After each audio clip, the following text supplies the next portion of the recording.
3, 2, 1. Hey guys, me Oreo Gamer HD, and today, as you can see, I'm using XSplit. Okay, so this is the tutorial on how to use XSplit for the most, like, how to set it up basically. So I've already got to set it up, unfortunately, but as you can see, it says setting profile. This does not need to be changed. Obviously, I'm just going to change it just for purposes. I'm gonna call it to stream. Okay. And then obviously press enter and it'll be done. Obviously it may not work sometimes, but if you click stream and then you click rename, then it will be done. Anyway, let's get on the next part. This is encoding. Now I normally stream on a 1500 bitrate. I'm trying to get a new internet so I can get to the 1800s, which is when it's smooth completely. I stream at 720p.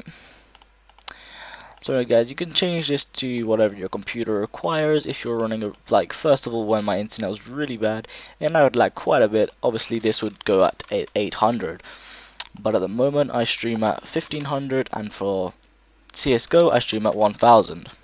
Now put that to 1500.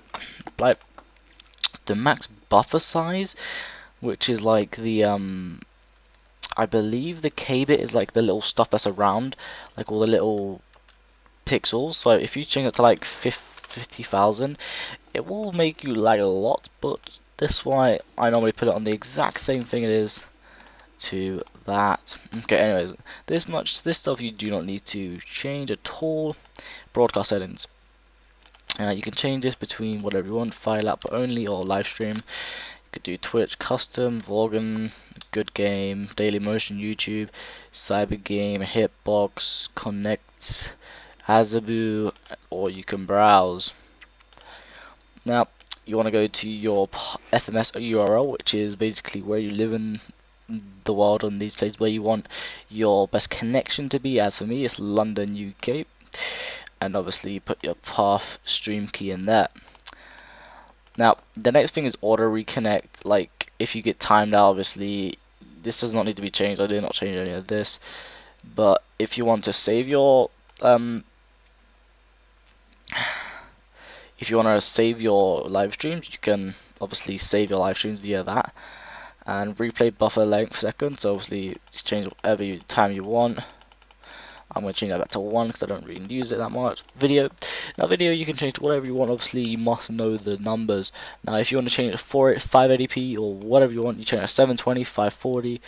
I'm not too sure how to normally set this out, so they'll be in the description will be all the base resolution monitors. My monitor is currently 1920 by 1080, but obviously custom is going to be 1280 by 720 by 720, and the aspect ratio is how big the screen will be.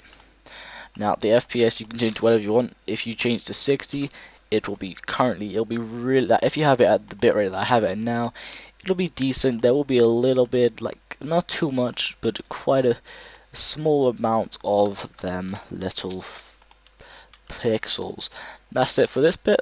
Audio is not much. You don't need to change anything in this unless you want to change these. I'm not too sure these do. Push to talk delay, obviously if you have push to talk on. Force microphone auxiliary to mono, don't really need to change that, but I have this my Logitech wireless headset because my other headphones, well not my headphones, my Blue Yeti actually broke, which is really bad. So yeah, anyways, this is just for push to talk stuff and hotkeys like start the stream, stop the stream, start recording, stop recording, start replay buffer, stop replay buffer, save replay buffer, record from replay buffer. It's just stuff you can change. Obviously if I want to start a stream I just press Q and maybe that can start the stream. If I want to stop the stream I press A, that maybe stop the stream. But anyway, advanced, this is where it comes into very high stuff. To actually start your streaming, you'll need to make this go to very fast, main, and you need to change this to 2. I didn't change anything else because I don't really need to. Not yet anyways, until I get to the point I need to. Scene buffering time millisecond. Now, I'm not too sure what this does. I believe this changes the buffers, like the buffer size, like how long the buffer is gonna take on for, but I'm not too sure. This quick sync encoder, never use this. Doesn't seem like it's any need of use.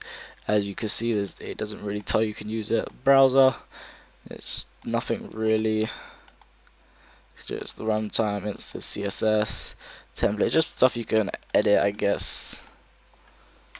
Oh god. So edit, you can like code stuff and all that. Microphone noise gate, you can change that up a bit and change that back. So yeah.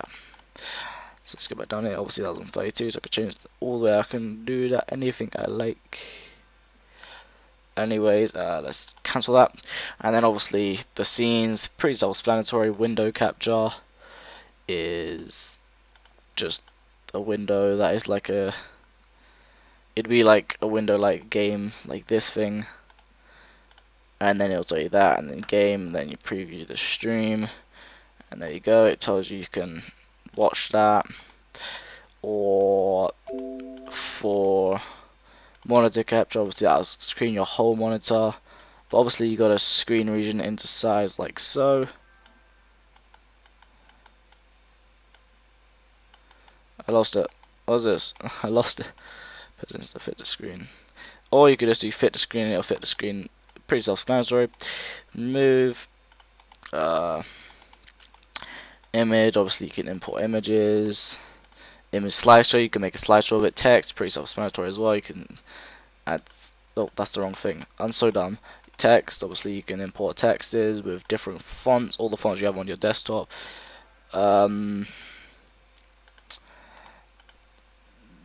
CLR browser, this is something you can add for like if you want to get your stuff upgraded, such as like you can get a follower bot that tells you when people follow and all that kind of stuff. CSS, this is always like an extra thing that you can also add. Video game capture, this is basically all this kind of stuff that I do not know what to do with this, so not yet. Anyways, game capture, obviously this captures your game, and obviously I can do this to my Minecraft 1.8. Go on to this, and as you see, if I click out of it and I want to position size fit to screen, see that does not fit the screen currently, but it does soon. So obviously you don't want to have it too big. Okay, so we need about a tiny bit that way, so like this, like that. There we go. So yeah, that's the thank you guys for watching. This was the OBS tutorial. Hope you guys enjoyed, and speak to you guys next time. Peace out.